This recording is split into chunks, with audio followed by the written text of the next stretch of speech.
국민 라디오 나란히 가지 않아도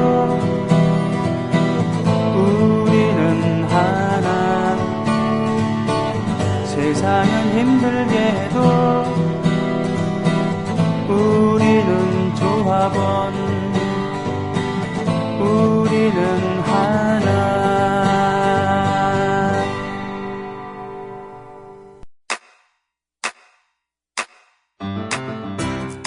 국민 라디오 지지하는 4가지 방법 아시나요? 다운로드하기, 별점 주기, 댓글 달기, 구독하기. 국민 라디오를 보다 많은 이들에게 전할 수 있는 가장 손쉬운 방법. 다운로드하기, 별점 주기, 댓글 달기, 구독하기.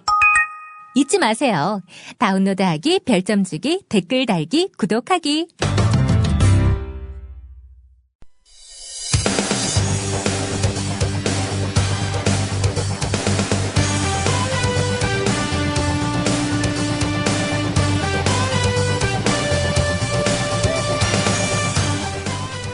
대회가 한창인데 짐 싸서 돌아와야 되는 그런 선수단처럼 슬픈 게 없죠. 특히 올림픽에서는 더더욱 그렇지 않습니까?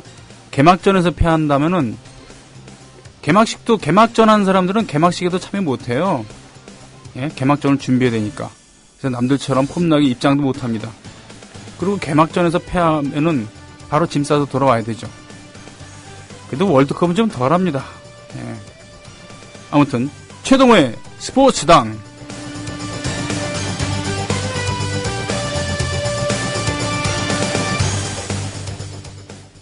그래요. 그래도 16강 올라가기 전에 3게임 정도를 해야 되니까 뭐 열흘 이상, 한 열흘 정도는 최소한 있다가 짐을 싸는 그런 월드컵은 좀 나았다고 할까요?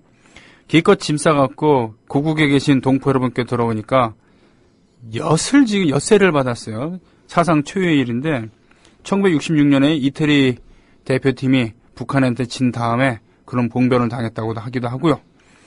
또 몇 년 전에는 뭡니까?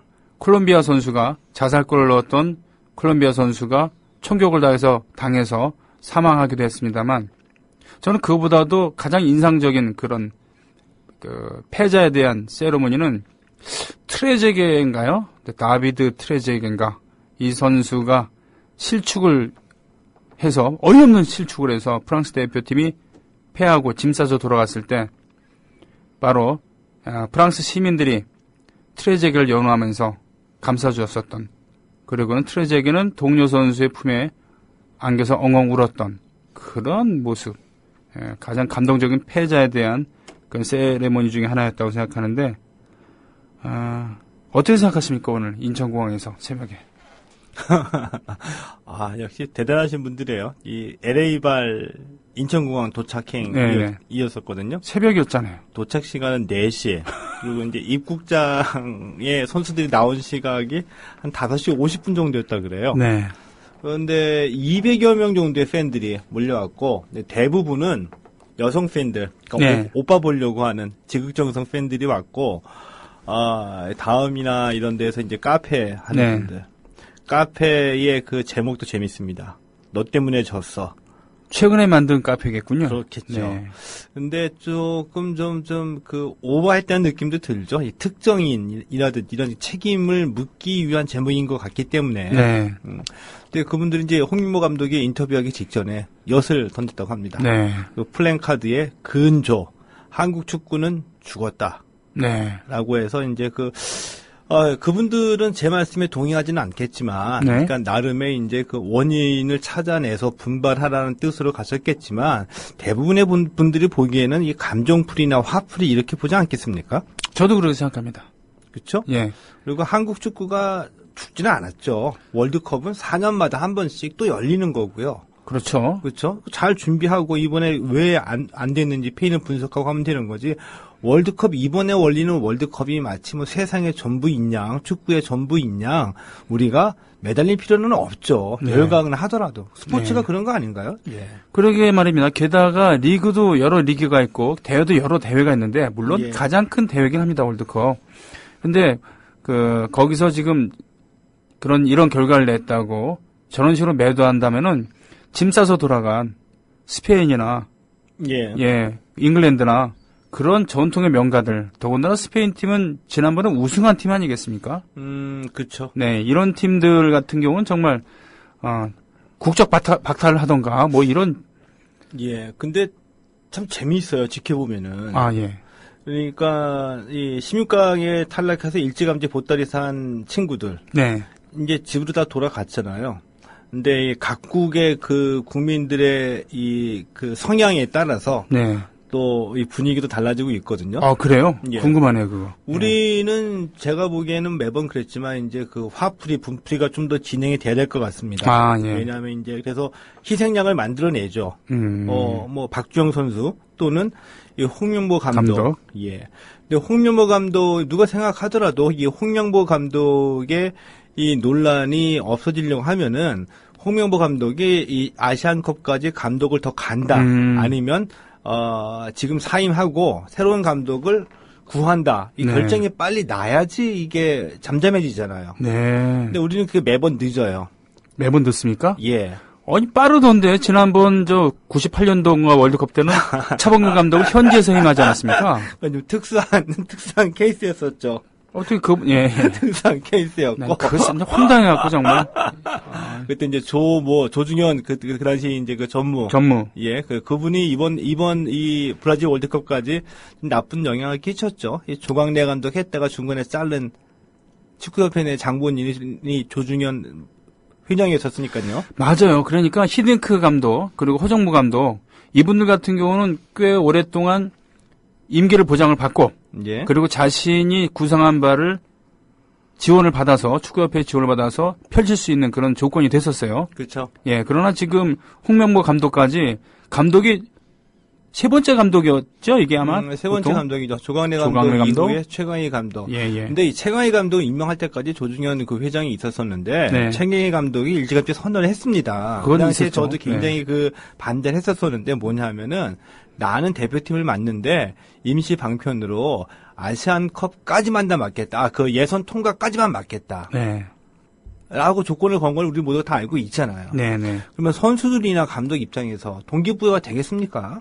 이 감독은 우리 예선 통과할 때까지만이고 예선 통과하고 나면 새 감독이 올 거다. 네. 라고 생각하고 있는데 그걸 알면서도 축구협회에서 최강희 감독과 급하니까 그리고 그 당시에 최강희 감독이 굉장히 인기 감독이었었거든요. 네. 이 닭공 축구 가지고. 네네. 그러니까 닭공 그냥 축구. 그 당시 그 상황을 타개하기 위해서 임시방편으로 최강희 감독을 맡긴 거였었죠.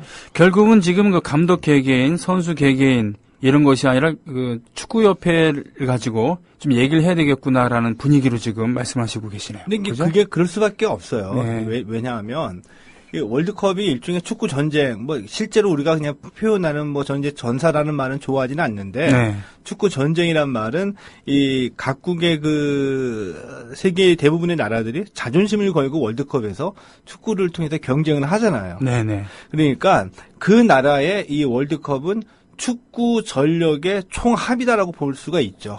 왜냐하면 대부분 다 월드컵에 출전하기 위해서 애를 쓰고 월드컵 본선에 오르게 되면 그 대표팀의 총력을 기울여가지고 각국의 그 축구협회를 통해서 지원을 해주잖아요. 그러니까 이제 그 자존심을 건 경쟁이 시작이 되는 건데 그렇게 되면은 월드컵에서의 전력은 이 그라운드에서 뛰는 여러 명의 선수들이 이 공을 가지고 이기고 지고를 가리는 것이지만 네. 그것은 이제 빙산의 일각이고 그 밑부분에 보이지 않는 곳에서 각국 축구협회의 행정 능력이라든지 대표팀을 어떻게 관리하느냐 하는 그런 그 노하우라든지 네. 그리고 그 나라의 축구 문화라든지 네네네. 이런 게 다 녹아 들어가 있는 거거든요. 네. 그러니까 예를 들어 가지고 우리는 뭐 이 대표팀 관리에 있어서는 이 히딩크 감독 때 이제 많은 것을 배워가지고 좀 바뀌었는데 대표팀 감독 문제만큼은 우리도 이 축구협회에 문제가 있었는지 없었는지. 그러니까 네. 이 축구 선수 11명의 뛰는 경기가 아니라 축구 대표팀 매니지먼트라는 차원에서 봤을 때에는 좀 축구협회로 결국에는 이 화살이 갈 수밖에 없다는 얘기죠. 그렇다. 예, 그러시군요. 그럼 그럼 이왕 얘기가 나온 김에 예. 도대체 그럼 우리나라 일단은 그 축구협회의 그 포인트를 맞춰서 축구협회의 문제는 무엇인가는 많은 분들이 알고 계시겠지만 예. 이번 월드컵 경기에서 드러난 것을 중심으로 얘기한다면 어떤 것들이 있을까요? 이번에 이제 좀 전에 말씀드렸던 첫 번째 이제 대표 이제 홍명보 감독도 겉으로 드러내놓고 얘기는 하기 힘들겠지만 네. 터놓고 얘기하기 힘든 부분이 있을 겁니다. 왜냐하면 대표팀 감독을 맡은 것이 지난해 7월이었었죠. 지난해 7월. 예.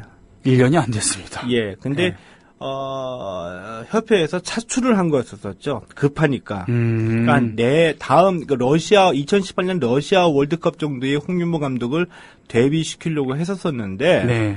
워낙 협회가 급하다 보니까 또 일회용으로 써버린 겁니다. 근데 왜 제가 이 말씀을 드리냐 하면은 2002년 한일 월드컵에서 우리가 많은 교훈을 얻었습니다. 그때 얻었던 교훈 중에 하나가 16강에 가기 위해서는 좋은 선수들도 있어야지 되는데 히딩크를 겪어보니까 감독이 얼마나 중요하다는 것을 우리가 깨닫게 된 거였었죠. 네.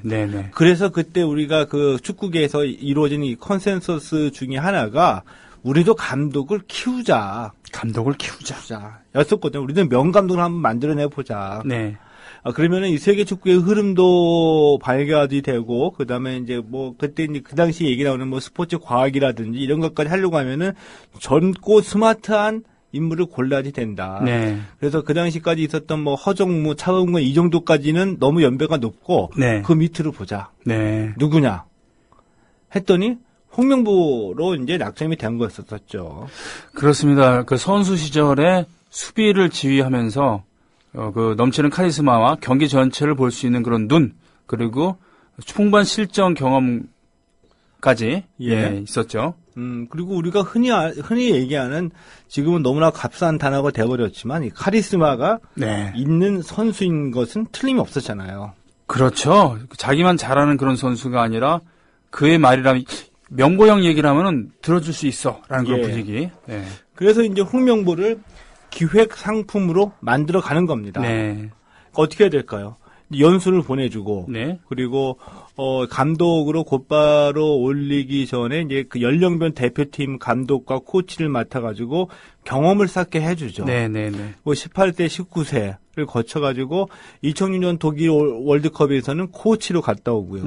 그리고 2010 그 광저우 아시안 게임 때 대표팀 감독을 맡고 올림픽 대표팀 감독까지 맡겼었습니다. 근데 그 와중에 뜻하지 않게 큰 뜻을 품고 축구협회에서 이 2014 브라질 월드컵에 데뷔해서 축구계의 그 제야의 인사였던 조광래 감독을 대표팀 감독으로 선임을 했죠. 개성이 강하고 축구협회의 그런 윗 어른들한테 말하자면 휘둘리지 않는 그런 캐릭터였습니다. 많이 했던 그런 그 팬들의 욕구를 이제 받아들여가지고요 했는데 조광래 감독의 축구를 지켜보지 못한 겁니다. 근데 조광래 감독이 얘기했던 흔히 얘기하는 지금 브라질 월드컵의 결과를 놓고 보게 되면은 이제 실패의 가능성이 높았다라고도 볼 수는 있어요. 왜냐하면 그 당시 조광래 감독이 주장했던 축구가 그 스페인식의 티키타카, 짧고 정교한 패스로 미드필드를 장악을 해서 상대의 약점을 끊임없이 파고든다.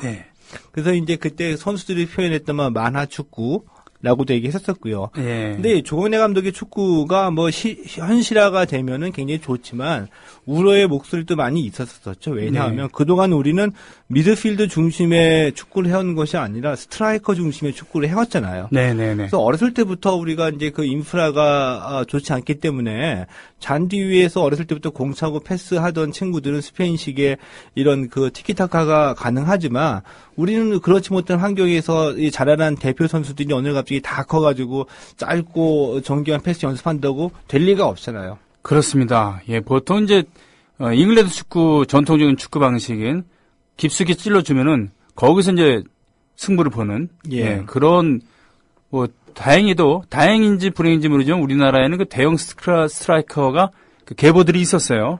있었죠. 굳이 그 일본이랑 비교한다면 일본은 미들필드는 강한데 결정적으로 이제 스트라이커가 좀 부족한 느낌이었다 그러면 우리는 그 반대였죠. 그래서 일본도 인정을 합니다. 한국 축구는 승부에 강하다. 그러니까 미드필드나 경기 내용상으로는 우리가 더 잘하는데 그러죠. 끝나고 보면은 저쪽이 이겼다. 한국이 승부에 강하다. 이런 얘기는 하고는 있죠. 근데 조광래 축구 감독이 그래서 평가전에서 별로 이렇게 그 성과가 좋지는 않았었죠. 한참 우리보다 아래로 봤던 레바논에도 지고요. 네. 그래서 팬들의 여론이 비등하기도 하고 조광래 감독 어쩌고 저쩌고 이제 가야 되느냐 말아야 되느냐 네. 이런 시점에서 어느 날 갑자기 잘리게 되죠. 그게 이제 축구협회에서 차출해놓고 이 부딪히는 그 부분에 대해서 용서 안 된다는 그런 겁니까 결국은? 아닙니다. 어떤 겁니까? 근데 그 당시에 그 확인되지는 않았으나 네. 이게 축구협회가 굉장히 복잡한 그 동네입니다. 네. 그러니까 특히 이제 국가대표와 관련해서는 이 거액의 스폰서도 있고요. 네, 네. 방송사들의 이해 관계도 맞물려 있습니다. 네. 이번에 이 브라질 월드컵 방송사에서 100억 원 이상의 그 다 손해를 봤거든요. 그러니까 방송사 입장에서는 우리 대표팀이 선전하는 것이 굉장히 중요하죠. 네. 중계권료만 몇백억씩 내고요. 광고 수입도 16강이냐 8강이냐 예선 탈락이냐에 따라서 몇백억씩 날아가기 때문에 이 대표팀의 선전이 그 방송사 입장에서 굉장히 중요합니다. 근데 그 당시에 일부 노출된 사실들 중에 하나가 네. KBS에서 조광래로는 힘들겠다. 라고 판단을 내리고 잠깐 KBS에 누가요? 누군지는 뭐 모르죠. 스포츠와 관계된 관계되는 이제 그 담당자들이겠죠. 네. KBS에서 조광래로는 힘들다. 네. 라고 판단을 내리고 네. 축구협회 쪽과 계속 이제 의사타진을 한 겁니다. 바꾸자. 예를 들면은 KBS의 스포츠 팀이 그랬다. 뭐 이렇게 네. 얘기할 수도 있겠군요. 그보다는 더 위죠. 오. 예, 더 위인데 이 축구협회 쪽에다가 의사타진을 한 겁니다. 예. 근데 축구협회 쪽은 마땅치 않은 그 분위기가 있었었죠. 근데 원래대로 하게 되면은 이 축구협회에서 이 대표팀 감독 선발과 관계된 권한은 기술위원회에 있죠. 네. 기술위원회에 있는데 조중용 회장 당시에 기술위원 같은 건 뭐 그 국가대표팀 감독과 관련해서 회의 열어보지도 않고요. 그냥 알아서 그냥 나중에 서류상으로 그냥 올리는 그런 정도 요식행위로 생각하고 있었는데 네. 어느 날 갑자기 이 조광래 감독을 자르는 사태가 벌어졌잖아요. 예. 그것도 조중용 회장의 말 한마디에 의해서 위에서 집행부가 결정을 해버리니까. 그렇군요. 예. 예. 그리고 난 다음에 그 당시에 그 기술위원장으로 제가 황보관 위원장이 있었었고요. 황보관 예, 캐논 예. 슈터였고 네, 그랬죠. 서울대 원래 직업 선수가 아니었고 서울대 이제 체육교육과 예. 하여튼 뭐 이런 예. 그런 거였는데 상당히 그 특이한 케이스로 국가대표를 했었던. 국가대표까지 갔었었고 프로에서 물을 먹다가 그만두고 일본으로 갔었죠. 예. 그 일본에서 선수생활 잠깐 하다가 프런트 그러니까 그 프로축구 구단의 구단 직원으로 들어가서 나중에 사장까지 예. 역임을 하게 됩니다. 이제 네. 보기 드문 케이스인데요. 근데 그 절차를 안 지켰던 것이 나중에 들통이 나서 이 조중현 회장의 그 밀실 행정 이것에 대한 이제 그 비난이 비등해지니까 황보관 기술위원장을 앞세워가지고 자르잖아요. 책임을 지우고. 아니 그러면 그때는 회장이 책임져야 되는 거 아닌가요? 당연하죠. 예. 근데 그 당시 그 버틴기가 서 있었잖아요. 끝까지. 와. 그리고 난 다음에 이제 누구를 가느냐, 대표팀 감독의 논란이 계속될 때에 최영희 감독을 선택하게 되죠. 근데 최영희 감독 선택도 워낙 이제 그 축구협회로 비난의 목소리가 높아지고, 그 행정 능력, 대표팀 매니지먼트에 대한 문제 등이 제기가 되니까, 예. 그 당시 시점에서 한번 생각을 해보세요. 감독을 바꿔야 되는데, 그럼 4년 남지도 않은 시점에서 본선까지 책임질 감독을 구해야지 되는데, 그냥 그 청하희 감독이 나는 예선 통과까지만 가고 그때는 나는 그만두겠다라고 그 조건을 내걸었을 때 그걸 수용해가지고 그때 청하희 감독을 영입을 했었어야 됩니까? 아니겠죠. 그렇잖아요. 그렇죠. 1년도 네. 남지 않은 시점에서 네. 또다시 감독을 또 바꿔야 되는데. 네네. 그리고 최강희 감독하면 떠오르는 선수가 있죠. 이동국 선수. 그렇습니다. 이동국 선수. 그런 이동국 선수 조광래 감독이 있을 때까지만 또 제외됐다가 최강희 감독이 등장하게 되면서 대표팀에서 실제로 뛰었거든요. 네. 이게 뭐냐면은 홍명보 감독에게는 박주영 선수처럼 네. 감독마다 자기 축구의 맞는 자기 입맛에 맞는 선수들이 다 있다는 얘기잖아요. 그렇습니다. 대표적으로 보면은 그렇기 때문에 2002년 월드컵 때 김병주 선수가 예. 한 번도 그라운드를 밟아보지 못했잖아요. 예. 그렇죠? 근데 그런 것을 뻔히 다 아는 축구협회 입장에서 보게 되면 그러면은 계산을 두들겨 볼 수가 있잖아요. 뭐 최광희 감독 입장에서는 이동국 선수가 맞으니까 스트라이커로 데리고 오고 평가전에 띄운다. 그러면 그 1년도 안 남은 시점에서 또다시 감독이 바뀔 경우에 선수들도 다시 뽑아야 된다는 얘기까지 나올 수도 있죠. 충분히 예상할 수 있는 일이잖아요. 네, 그렇군요. 네. 그래서 드디어 조별리그 우리가 통과해가지고 조별예선 통과해서 월드컵 본선에 확정을 짓자마자 청해 감독이 물러난 거잖아요. 아, 그렇다면 엄밀히 얘기하면 그런 거네요. 조별리그에서 리그를 통과한 그 대한민국 팀과 예. 지금의 팀은 전혀 다른 팀일 수 있다라는 그럴 수가 있는 거군요. 그렇죠. 네. 그래서 예를 들어 손흥민 선수만 보더라도 네. 그 당시 시점에서 최광희 감독이 대표팀 감독을 있었을 때 손흥민 선수가 엄청나게 비난을 받았어요. 아하. 왜 받았냐 하면 그때도 독일 분데스리가 소속팀에서는 굉장히 잘 뛰었었거든요. 이제 막 떠오르고 있을 때였었어요. 네. 그러니까 잘한다고 하니까 나이는 아직은 어리지만 대표팀에 불러왔었죠. 최광희 감독이. 네. 그래서 지금의 원톱 자리에도 띄우고 왼쪽 자리에도 맡기고 했는데 손흥민 선수는 소속팀에서는 그렇게 잘하는데 네. 대표팀에만 오면은 버버적거렸거든요. 네. 손흥민이 왜 저러냐, 대표팀에서 왜 못 뛰느냐. 그 그렇게 비난을 받았었어요. 뭐 결국은 그 선수의 그런 가능성, 선수의 자질을 제대로 살려주지 못한 거네요. 그거였었죠. 그래서 이 손흥민 선수 같은 경우에는 소속팀에서 주로 왼쪽 측면 공격수를 많이 뛰었는데 네. 최광희 감독은 대표팀에 왔을 때 처진 스트라이커, 그러니까 2선 네. 아니면은 원톱 중앙에 많이 세웠었거든요. 네. 헤매잖아요. 아하. 그러니까 감독으로서도 선수를 보는 눈이 있지만 선수 입장에서도 감독을 잘 만나야 되는데 최광희 감독에서 홍명보 감독으로 바뀌게 되면서 네. 손흥민 선수는 살았다라고 봐야 되는 겁니다. 그러게 말입니다. 예, 이번에 16강 탈락을 했습니다만 그래도 예. 그런 선수들을 발견한 기쁨이 있지 않습니까? 예. 예. 그래서 이 박주영 선수 같은 경우에는 최광희 감독이 있었으면은 월드컵 본선 밟지도 못했었고요. 예.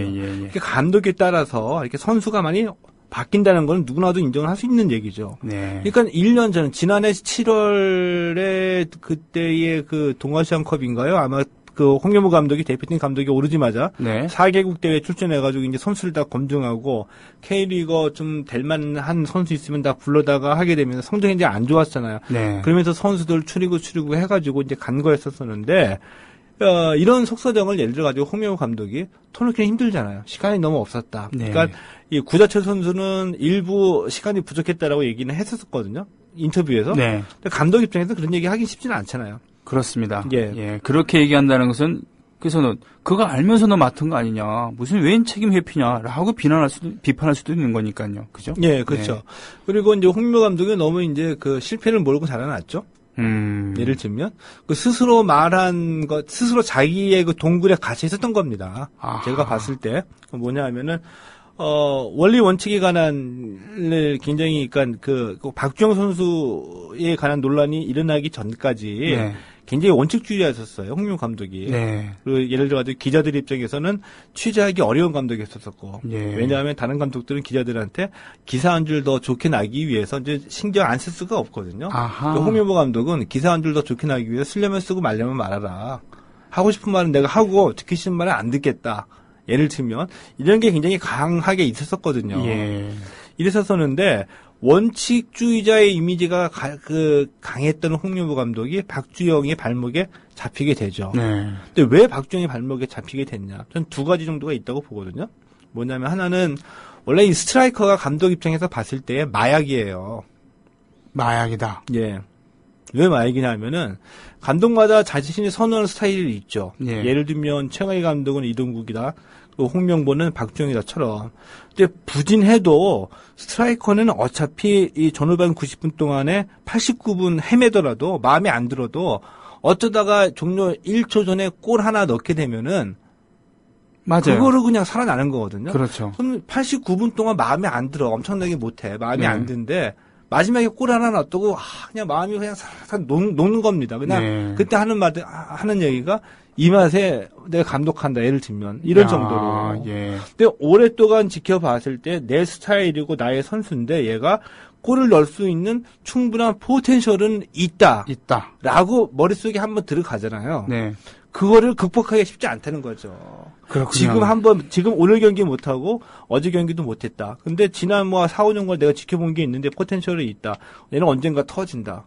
터질 때까지 기다린다는 얘기죠. 그게 국내 리그라고 한다면은 그나마 좀 여유롭게 지켜볼 수 예, 예. 있을 텐데 단기전에서는 참 양날의 검 아니겠습니까? 이거를 홍명보 감독이 헤어나지 못한 거였었죠. 근데 헤어나지 못하게 될 이유가 있었습니다.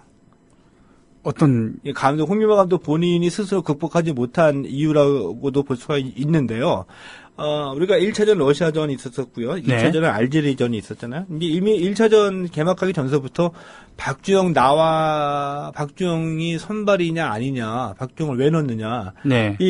여론이 비등했었잖아요. 예. 홍명보 감독의 고민은 제가 정확하게 분석해 보건데, 박주영을 빼느냐 안 빼느냐가 고민이 아니었었어요. 그것도 새로운 얘기네요. 더 깊은 고민은 네. 박주영을 빼면 누구를 내보내느냐. 대안이 없었다. 대안이 없었죠. 김신욱이나 지동원, 네.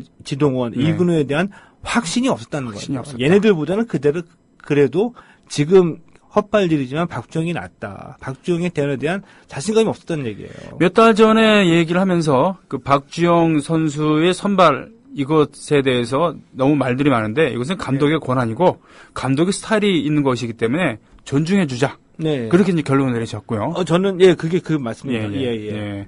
그래서 이제 고민이 있었었는데 김신욱 같은 경우는 이 홍명보 감독이 김신욱 처음에 믿지 않았었거든요. 네. 믿지 않았다가 쓸만하다고 평가전을 통해서 위력적인 부분은 있다라고 이제 느끼게 됐죠. 그리고 난 다음에 나중에 개막하기 전에 김신욱이 한 말이 있습니다. 무슨 말이냐면은 김신욱 활용법에 대해서 깨닫게 됐다. 근데 결국은 홍명보 감독이 얘기한 김신욱 활용법은 무엇이냐였으면은 조커였었죠. 조커로 투입해서 경기가 안 풀리거나 네. 승부를 내야 될 때 박주영 가지고 안 됐을 때 후반 10분, 15분 정도에 집어넣어서 한번 승부를 걸어볼 수 있는 그 정도의 선수로만 봤던 겁니다. 야구로 보면은 대타군요. 예. 지동원은 믿기지가 않았어요. 아하. 차라리 이근호다. 네. 근데 이근호 역시 거의 이거를 오해하시면 안 되는데 국내용 내지는 아시아용으로밖에 보진 않았죠. 홍명보 감독이 보기에. 예. 그러니까 굉장히 빨랐던 선수입니다. 네. 빠르고 침투하고 난 뒤에 중앙으로 올리는 크로스에는 문제가 좀 있다고 봤었죠. 네. 그게 해결책이 안 쳤으니까. 이거에 대한 본인이 이제 자신감이 없었기 때문에 박주영으로 갈 수밖에 없었던. 그랬었죠. 근데 책임은 져야지 되죠. 그렇습니다. 예. 책임은. 감독이 지금 16강 탈락하고서 예. 이건 전술의 실패다. 내 책임이다. 라고 얘기를 했죠. 예. 그렇기 때문에 거봐 우리가 그렇게 얘기했는데 결국은 거기서 헤어나지 못하고 고집피다가 이렇게 된 거 아니냐라고 화를 낼 수는 있는 것이지만 지금 말씀하신 바대로 축구협회 차원에서 처음에 설계도가 잘못 그려졌다. 네. 그 잘못 그려진 그런 설계도에서 나중에 투입된 그런 감독이 이 감독은 미래를 생각해서 했어야 되는 그런 감독인데 예를 들면은 전쟁이 한창인데 장교를 지금 양성하고 있단 말이죠. 예. 전황이 급박해졌다고 해갖고는 훈련을 채 마치지 못한 그런 후보생들을 장교로 투입하면 어떤 일이 벌어지는가?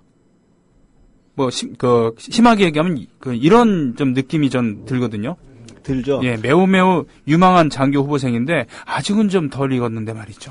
그때 이제 최강희 감독이 그만두고 난 다음에 외국 감독도 다 알아봤었거든요. 네. 국내 몇몇 감독한테도 탄의를 해봤는데 나서겠다는 사람이 없었습니다. 저라도 예. 제가 감독 후보자라 그러면 저라도 안 나섰을 거예요. 왜냐하면 밑자의 본전이거든. 예. 밑자의 본전이 아니라 잘해야 본전인 거야. 이미 월드컵은 1년도 안 남았는데 네. 이제 와서 그래서 급하게 홍명보를 차출한 거였었죠. 게다가 눈높이는 높아져 갖고 예. 아니 12년 전에 우리 팀이랑 다르단 말이야 지금 모든 면에서. 근데 지금 제가 이제 홍명보 감독이 이제 귀국했고 조금 이제 시간이 지나고 난 다음에 만나서 얘기를 해봐야지 알겠지만 네.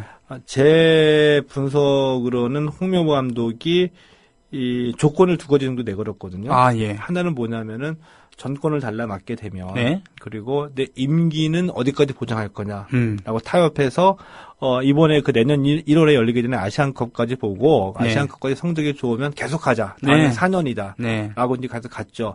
이런 조건을 달고 난 다음에 홍명보 감독이 제가 봤을 때 그래 한번 해보자. 지금 시점은 늦었지만 해보자라고 결정했던 거는 홍명보의 아이들이 있기 때문이었습니다. 지금 이제 그게 의리축구로 논란되고 있죠. 논란되고 제가 봤을 있죠. 때 그 결과가 안 좋으니까 의리축구로 논란이 되는 건데 네. 한번 우리가 생각을 해봐요. 뭐냐면 시간은 1년밖에 안 남았었죠. 네. 그리고 각국마다 이번에도 뭐 쓰리백이 나와가지고 재미도 보고요. 각국마다 이 감독의 스타일을 밝게 그 조직력을 갖고 가야 되거든요. 근데 네. 우리 같이 월드컵 본선에 올라가가지고 이 전력이 하위권인 팀들은 첫 번째가 체력이고 네. 왜냐하면 더 뛰어서 안 돼 몸으로 때워야 된다는 얘기예요. 네. 쉽게 얘기하면. 예, 예. 두 번째가 기술이 안 되니까 조직력입니다. 한 발 더 움직이고 두 발 더 움직여가지고 패스 더 돌리고 우리 조직력을 눈 감고도 공 패스 연결해가지고 어딘가에 누구 있다 진적으로 공 주면 거기서 누군가가 나가지고 슛을 때릴 수 있는 이런 조직력으로 가야지만 우리가 승부를 걸 수 있거든요. 결국은 그 기본으로 딸리니까 일단 체력으로 밀어붙이고 당연하죠. 특히 후반에 예, 밀어붙이고 예. 개인기가 달리니까 조직력으로. 네. 박종환 감독이 그 조직력 가지고 승부를 걸었던 거고요. 박종환 감독. 그 옛날에 1984년도에 히딩크 감독도 마찬가지였었거든요. 그렇죠. 예. 근데 홍명보는 계산은 줄기겠죠. 네. 1년도 안 남았는데 어떻게 해요? 그러면 여태까지 나랑 같이 해봤던 애들, 내 축구를 같이 한번 해봐가지고, 이집트 그 20세 이하 그 월드컵에서 8강까지 올랐던 애들이랑, 예. 런던 가가지고 우리가 영국 깨버리고, 예. 나랑 같이 한번 경험한 애들, 이 애들이 주축이 있으니까, 연령으로 봐더라도 뭐 22, 23, 24니까 얘네들이 있으니까 내가 한번 해보겠다. 네. 그래서 뽑을 수밖에 없었다는 얘기죠. 그 그 아이들이 있었기 때문에. 홍명보를 위한 변명이다라고 한다면은 바로 이런 얘기라고 할 수 예, 있겠군요. 근데 그 선택까지는 저는 존중하다는 얘기입니다. 예. 그 선택까지. 근데 그 결과에 대해서는 홍명보 감독이 그렇게 가지고 월드컵 본선에 올라가서 자신이 얘기했던 그 경기력을 보여주지 못했었거든요. 실망을 했죠. 네. 그거에 대해서는 책임을 지라고 이제 얘기를 당연히 하죠. 그러나 그럼 왜 그런 전술을 썼냐? 네. 홍명보 감독이 무슨 뭐 예를 들어 가지고 그 전문 용어로 돌대가리도 아니고 예. 그렇잖아요. 자신의 축구를 가지려고 선택을 해서 했던 건 우리가 존중해 줘야 되죠. 네, 예. 알겠습니다. 좋습니다. 지금 우리 조합원들 의견도 올라오고 그러니까요. 의견을 보고서 또 이렇게 피드백을 하는 시간을 갖겠습니다. 자, 그러면 홍명보 감독에 대한 기대, 홍명보 감독의 한계, 시간적인 그리고 경력의 한계임에도 불구하고 기대를 걸었다가 잘 안 됐어요. 예. 그래서 뭐 지금 뭐 게시판에는 홍명보를 너무 감싼다라는 그런 얘기도 있고, 예.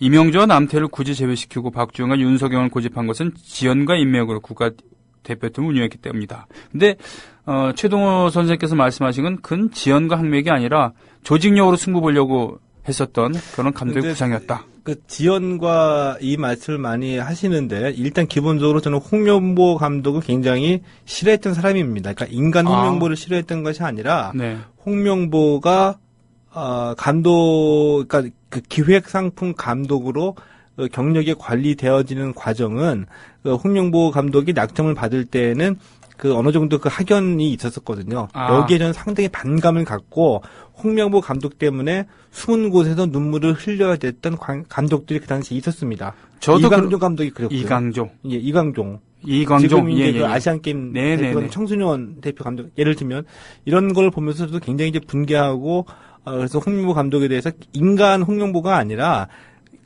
이 기획 상품으로 만들어지는 이 축구협회 풍토를 이제 싫어했던 사람이거든요. 아사다 마오 선수를 바라보는 일본의 다른 피겨 선수의 심정과 비슷한 느낌이 있겠군요. 그래서 뭐 예를 들면 이명주 선수나 남태희 선수 말씀해 주시는 분들도 많이 계시는데 그런데 이 홍명보 감독이 월드컵 대표팀 맡고 난 뒤에는 여유가 없었어요. 어떤 여유가 없었냐면은 그래서 좀 전력이 웬만큼 되고 비슷비슷한 선수들이 많아야지 지연과 학연을 따지지 선수도 없고 일단 내가 이길 만한 전력도 안 되는데 무슨 뭐 지연 학연은 아직 그렇게 따질 만한 여유로운 입장은 아니었었습니다. 그렇군요. 그러니까 제가 홍명보 감독이 싫다고 해가지고 다 나쁘게 얘기할 수는 없잖아요. 그럼에도 불구하고 지금 음악을 들으면서 얘기 나눴습니다만 그럼에도 불구하고 홍명보 감독이 비판받아야 되는 이게 그런 있죠. 이유가 있다. 실망을 했죠. 그러니까 저는 이제 홍명보 스타일에 대한 이제 기대를 걸고 한번 해봤으면 했었었는데 네. 결정적으로 이 체력의 문제를 드러났습니다. 근데 체력이 아하. 왜 책임을 져야 되냐면은 이 축구 후진국에서 가장 그 축구 선진국에 비해서 뒤떨어진 부분을 단기간 내에 효과적으로 완성할 수 있는 게 체력이거든요. 생각해 보세요. 대표팀 뽑았습니다. 똑같은 기간 동안에 프랑스하고 예를 들면 소집해가지고 훈련시키는데 기술과 조직력 격차를 우리 NFC에서 한 보름 동안 한다고 해가지고 네. 쫓아가기 힘들잖아요. 그렇겠죠. 그 훈련에서 개인 기술이 늘어나는 것도 아니고. 네. 그런데 체력은 꾸준히 관리, 그러니까 파워 프로그램이라고 하는 네. 선수들의 체력 관리 프로그램을 가동을 해가지고 체력을 끌어올렸다 떨어뜨렸다 하면서 적응을 키워가가지고 1차전 러시아전, 2차전 알제리전에 100% 컨디션을 조절할 수 있는 이건 과학적으로 근거가 있는 프로그램이 있어가지고 그렇게 네. 우리 다 하고 있거든요. 네. 근데 아니었잖아요. 이걸 하지 우리가 못했다. 러시아전 뛰었을 때 후반 중반 이후에 러시아보다 더 많이 뛰었다라고 할 수도 없고 2차전 알제리전 때에도 더 많이 뛰었다고 볼 수가 없거든요. 아니나 다를까 벨기에전 끝나고 난 다음에 홍명보 감독이 털어놨습니다. 체력 관리에 실패했다. 그거는 홍명보 감독이 제대로 조련시키지 못했다. 못했다는 얘기죠. 전술이고 나발이고 다 전혀 필요 없이. 그 뜻밖의. 네. 예. 그 2002년도에 체력 훈련 열심히 받아갖고 그때 성공을 거뒀던 히딩크 감독이 처음 네. 가지고 왔습니다. 그 프로그램을. 예. 예. 그런데 그것을 살리지 못했다. 예. 오히려 그 칠레 브라질과 싸워서 아깝게 진 그 칠레 선수들이 2002년도에 대한민국 축구팀을 보는 듯했다라고 하는 그런 쉴 새 없이 뛰어다니고 말이죠. 예. 네, 그런 게 있었습니다만. 이런 것을 보면은 네. 야 역시 이 월드컵은 다르다. 음. 뭐하고 다르냐면은 올림픽과 다르고 20세 이하 월드컵과 다르다. 이제 이런 것을 느껴지거든요. 그렇다고 한다면은 저는 이제 그 내년 1월에 아시안컵이 있는데 홍명보 감독이 구태여 지금 물러날 이유가 있느냐라는 이제 그 주장도 많이 있는데요. 제 생각으로선 지금 물러나는 게 맞다고 봅니다. 본인을 위해서도. 왜냐하면은 일단 본인이 버티고 있으면 수없이 갈등을 하게 되죠. 비난을 받게 되니까. 네. 그렇죠? 그리고 잠시 물러나고 그리고 물러난다는 의미가 이제 홍명보는 브라질 월드컵 때문에 대한민국 축구계에서는 아웃이야. 우리가 이렇게 생각하면 절대로 안 되고 네. 브라질 월드컵의 실패가 본인으로 볼 때는 또 얼마나 많은 그 내공을 쌓을 수 있는 계기가 되겠습니까?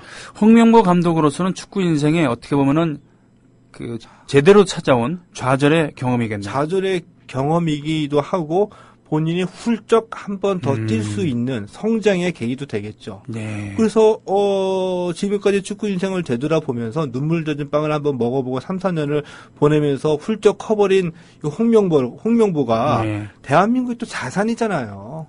젊은 감독입니다. 그죠? 예, 그렇죠. 예. 그래서 내공을 쌓게 되면 다시 내공을 쌓고 더 발전한 홍명보를 기대하면서 우리가 책임을 물어야 된다. 제 얘기는 그런 뜻이고요. 네. 예, 그런 뜻이고.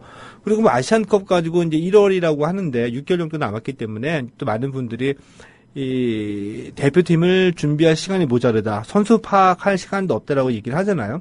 예. 우리가 이제 외국인 감독을 데리고 오려고 한다면 선수 파악하는데 시간이 없는 것도 맞습니다. 네. 그런데 외국인 선수가 아니고 국내 감독이라고 한다면은 국내 우리 감독이 지금 K리그 계속 벌어지고 있고요. 네. 월드컵 경기도 벌어지고 그 경기 다 봤을 텐데 선수 파악이 안 된다고 얘기한다면 감독 자격이 없는 거죠. 그렇죠. 예. 아니, 안 그러세요? 예를 들어 최강희 감독이나 조근혜 감독이나 아니면 김호건 감독이나 이런 분들이 국내에 다 계시고 그 국내 축구 감독까지 역임했던 분들인데 나 대표팀 감독 아니라고 우리나라 축구 안 봅니까? 아니죠. 네. 어느 날 갑자기 내가 김호건 감독인데 예를 들어서 이 대표팀 감독 되는데 선수 파악할 시간은 없다. 파악할 시간 물론 보름, 1개월 정도 있어야 되는 건데 백지에서 시작하는 건 아니잖아요. 네. 그렇죠? 네. 또 그 정도 감독이면은 대표팀 감독에게 데리고 와도 안 되는 거고요. 네. 그렇군요. 자, 한편 축구협회 얘기를 좀 나누곤 했습니다만 저는 무엇보다도 정몽준, 조중현으로 대변되는 그런 주군과 집사와의 관계. 예. 네. 이것으로 지금 오랫동안 20세기를 거쳐서 21세기까지 이 시스템으로 운영을 하니까 주군과 가신, 주군과 집사. 그러니 주군의 마음에 맞게끔 집안을 운영하고 회사를 운영하고 그리고 그것에 대한 정치적인 책임은 집사한테 지우지 않고 집사 밑에 있는 사람들한테 지우겠었던 지고 있다가 결정적으로 주군의 형편을 보고서 네. 주군을 또 배신했죠. 아, 그러나요? 주군이 너 축구협회장 선거에 나가지 마라. 나는 나갈 수가 없고 우리 가족 시키자. 누구 시키자. 그래서 가만히 있어 힘을 했는데 기른 집사가 결국은 나왔죠. 예. 오늘 그 드라마 얘기를 하다가 했습니다. 참 막장 드라마. 예. 예, 오랫동안 준비해온 20년 이상은 준비해온 이런 막장 드라마가 현실화되면서 결국은 이 축구협회 이 공적인 기관을 마치 개인 기업처럼 또는 주군과 집사의 그런 어떤 가문처럼 운영하다가 결국 좆돼버린 이런 스토리 여기에 축구협회 문제가 있는 건 아닌가? 그것도 틀림없이 있죠. 이것이 그 근본적인 문제가 아닌가라는 저는 생각을 하는 거죠. 예, 근본적인 문제입니다. 네네. 근본적인 문제인데, 이제 그 얘기를, 예. 지금 우리가 이 월드컵 시작되기 전에 이제 70년대 얘기까지 봤잖아요. 예, 예. 70년대 넘어가면서 이제 80년대 후반 정도 되면은 축구협회 때 우리 70년대 얘기했던 정덕진 회장 이후에 예. 최순영, 김우중, 다음에 현대가 네. 이게 왜 이렇게 바뀌었는지에 대한 얘기를 하게 되면서 거기에 올림픽이 중요한 역할을 하게 되거든요. 네. 예. 그러면서 김은중이 한 얘기가 있습니다. 이제 다시는 네. 축구협회에 쳐다볼 줄 아냐. 아. 예를 들면.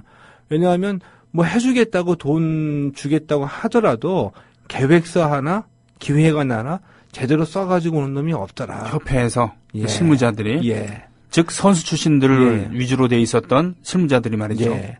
그리고 정몽준이 축구협회 맨 처음 들어갔을 때 현대가 사람들을 데리고 갔잖아요. 그래서 네. 중요한들에 다 맡겼었죠.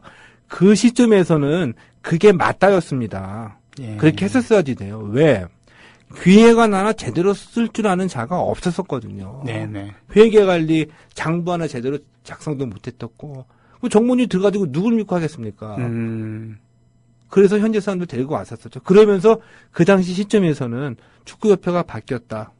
예. 기업식 성과주의 그리고 기획. 아, 꽤 긍정적인 면들이 있었군요. 긍정적인 면으로 평가를 받았었습니다. 네. 그 당시에 있어서는.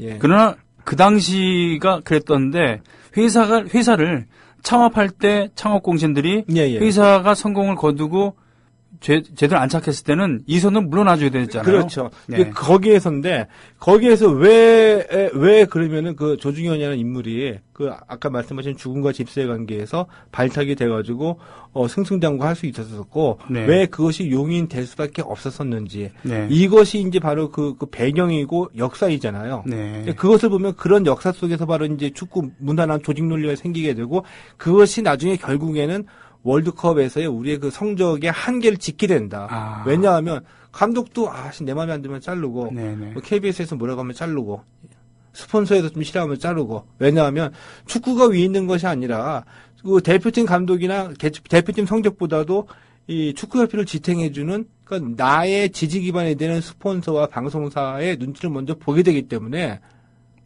이런 논리가 만들어질 수밖에 없는 문화의 배경이 한계를 지우는 거죠. 축구에 상전이 너무 많았군요. 축구는 가장 큰 상전은 공인데 공 위에 상전이 너무 많았습니다. 예. 그렇죠. 예, 오늘 지금까지 올라온 그런 의견들을 쭉 보시고 그중에 이제 소통해야 되는 부분이 있으면 좀 정리해 주시죠. 지금 짧은 시간에 여러 그 글들이 올라왔습니다. 지금 현재 시각은요. 2시 46분이고 최동훈 선생과 진행할 수 있는 시간 한 2, 3분 정도 남았습니다만 어떻습니까? 어떤 의견들이 올라오고 있나요? 오늘 홍명보 감독이 한 얘기, 비행기 타느라 피곤해서 오늘 기자들이 직접적으로 대놓고 물어봤거든요. 네. 거치에 관해서. 예. 이것이 핵심이잖아요. 오늘 인터뷰에서. 그렇죠. 근데 홍명보 감독이 즉답을 피했죠. 비행기 타느라 이제 피곤하고 아직은 얘기할 때가 아니다. 이것은 축구협회에 물어보고 그렇죠. 결정하겠다. 이런 뜻으로 이거 그런 되겠죠? 얘기라고 예. 생각합니다. 예. 근데 외국인 감독들은 대부분 다 이란이나 이 일본은 외국인 감독이기 때문에 어차피 나는 아니야. 라고 생각하기 때문에 그만두겠다고 당연히 얘기할 수 있는 건데 이게 국내 감독은 협회하고 조율을 해야 되기 때문에 협회에서는 여론을 걸 거고요.